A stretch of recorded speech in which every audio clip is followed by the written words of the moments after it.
isa dito ngayon. Kasama natin ngayon si Alexander Abrico, isang Finnish mill tender na putulan mo daliri habang nakaduty sa trabaho. Ano ba nangyari sa iyo, boss? Nanginginig ka pa. Ano problema? Maginaw, sir. Oo, maginaw. Nagiginig-ginag ako. Sige, ganito muna. Okay, ikaw ba inabayaran na? Di pa po, Di sir. pa? O wala pang binibigay sa iyong benepisyong... ano ka ba? Contractual ka ba? Regular ka na? Ilang taong ka nagtatrabaho sa doon? Sir, yung pinagalingan ng CEMEX, 10 years, magti-10 years na ako pa lang pa iba-ibang kontraktor. So ngayon, sir, agency ka? Opo. Okay. So yung kontraktor ng Solid Cement, Alright, sige. 10 taon, humihingi ang tulong para sa akin. May naibigay ba yung itong pinapasukan mo yung solid cement? Wala po, sir, kasi doon ako na-disgrasya eh. Okay, ano daw sinabi ng solid cement? Nung dadiskrasya na putulan ka ng daliri, ano sinasabi nila dyan? Nung sa ospital ako, sir, pag lumabas na ako sa ospital, saka na daw akong imbestigahan. Alright, sige. Binayaran ba na sa ospital? Yung sir, insurance ko lang pumasok, yung Get Well. Okay, so ito yung sinagot nila sa ospital pagkaputol niya. Ngayon, yung anong sinasabi na dyan sa sitwasyon mo yan? Yung lang, sir, yung kuhaan lang daw, pag pinag-uusapan ba daw nila yung kailan ako tutulungan. Okay, pwede ba natin matawagan? Tinatawagan kasi natin to. Ito yung problema rito sa mga contractualization. Nauuwi to rito eh. Kasi palipat-lipat siya. Iba-ibang kontrata niya. Pero maski na, sa trabaho siya na disgrasya, dapat kung sino pinagtatrabahuan niya, kung saan siya disgrasya, yun dapat na managot. Eh, ano ba sinabi sa'yo? Kasalanan mo ba? Sinasabi nila? Pinalabas lang, sir, na kasi may batas sila, sir, na May batas? pag nakadisgrasya ka rito, ban ka na, hindi ka na makapasok dito. Maling batas yun. Klaseng Maling batas batas yun. yun. Gawa-gawa nila yun. Sino may sabi niyan? Kuhaan, sir, yung safety officer ng CEMEX, Yung safety officer ng CEMEX. Mangmang yun, mangmang. Sige, ito time being, dyan ka muna. Ha? Okay, tool rapi naman, sa kabila. Okay, andyan. No? Okay, sino to? Sino to? Wala. Sige, okay. Tinatawagan natin ito, nakatayang ng dalawa ngayon. Pero gumagawa-gawa ng istorya na sabi niya, pag na-disgrasya, kasalanan mo.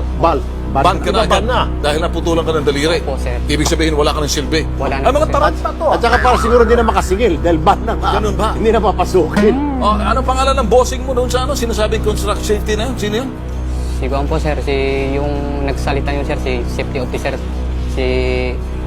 kuhaan, sir, Leo Tomas. Leo Tomas. Si Leo Tomas ba kamukha si ni Judas Iscariot? Leo Tomas. Mukhang ketchup ata to ah. Hindi, salsa yan. Salsa. Hindi po pwede yan. So, wala pa silang Dole. anumang bigay sa sige. Wala pa. Kailan ito nangyari? February 7, sir. February 7. Sige. Siguro hindi ka pa po lumalapit sa dole. Hindi pa po, sir. Okay, sige. Ganito. Ang gagawin namin, total, nandito ko na rin, ano? Unang gagawin natin, sasamahan namin kayo sa dole, ha? Yes, sir. Dito sa parting to, sino ba yung mga magigiting natin, ng mga magagaling dyan na sasamahan dito Si, para ano, sa dole? Tete. Kung sino naman pwede dyan. Si Kla. Hindi kayo. Tekla. Si Tekla. Tekla, Sige. tumatawa lang. Siguraduhin Tekla. namin, Okay, masasamahan ka namin yan, ha? Hindi natin pag-uusapan dito yan, kahit na patayin ko sa mura ng yung nagsabi sa'yo, magtatagulan yung saluwal niya eh. Ha? Di ba? Yes, sir. Pareho kahapon, di bali magkahiyaan, di bali maperwisyo at madistorbo yung tao sa EDSA, huwag lang sila mapahiya. Ganun din yung prinsipyo niya.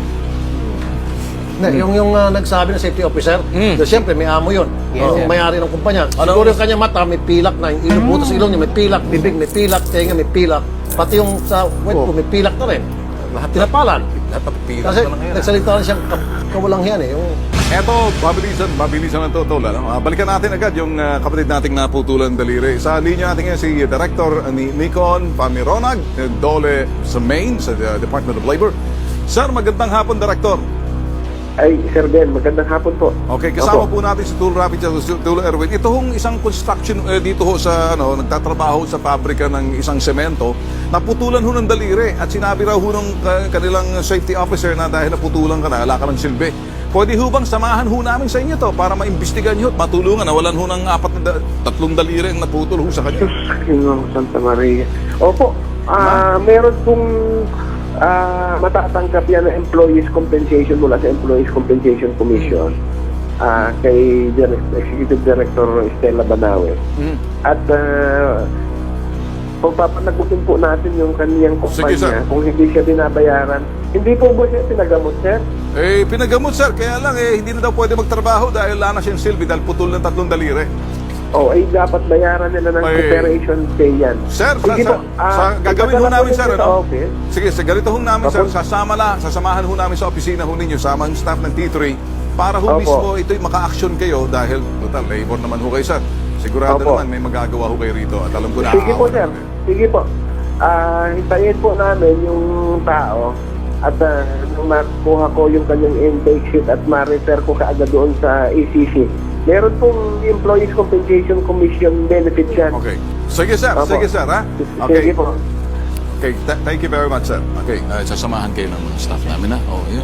Naawa sa iyo, ha? Okay?